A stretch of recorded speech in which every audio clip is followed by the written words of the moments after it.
നമസ്കാരം. Third eye ന്യൂസിലേക്ക് സ്വാഗതം. കന്നിമാസത്തിലെ വെളുത്ത പക്ഷപ്രഥമ മുതൽ 9 രാത്രി നീണ്ടു നിൽക്കുന്ന നവരാത്രി ആഘോഷങ്ങൾക്ക് തുടക്കമായിരിക്കുകയാണ്.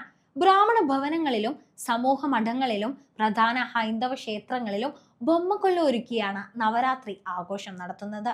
ദുർഗ, ലക്ഷ്മി, സരസ്വതി എന്നീ ശക്തിത്രയങ്ങളുടെ ഉറവിടമായ ആദിപരാശക്തി മഹിഷാസുരമർദ്ദനത്തിനായി അവതരിച്ച് 9 രാത്രികൾ കൊണ്ട് യുദ്ധം ചെയ്ത് മഹിഷാസുരനെ നിഗ്രഹിച്ചപ്പോൾ സകല ചരാചരങ്ങളും ഉറക്കം വെടിഞ്ഞ് ദേവിയെ ആരാധിച്ചതിന്റെ സ്മരണ പുതുക്കലാണ് ബൊമ്മക്കൊല്ലു ഒരുക്കുന്നതിന്റെ ഐതിഹ്യം. ഈ ദിവസങ്ങളിൽ 3 നേരവും ബൊമ്മക്കൊല്ലുവിന് മുൻപിൽ ദേവീ സ്തോത്രങ്ങളും കീർത്തനങ്ങളും ആലപിക്കുകയും വിവിധ പലഹാരങ്ങൾ നിവേദിക്കുകയും ചെയ്യുന്നു.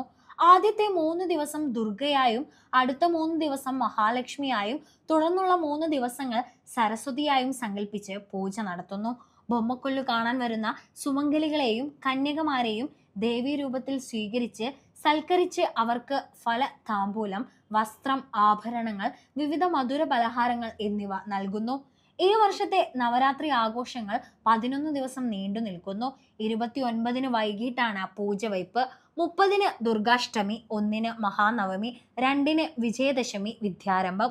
കേരള ബ്രാഹ്മണ സഭയുടെ ആഭിമുഖ്യത്തിൽ സമൂഹ മഠങ്ങളിലും ഭവനങ്ങളിലും വിദ്യാരംഭ ചടങ്ങുകളും നടക്കുന്നുണ്ട്.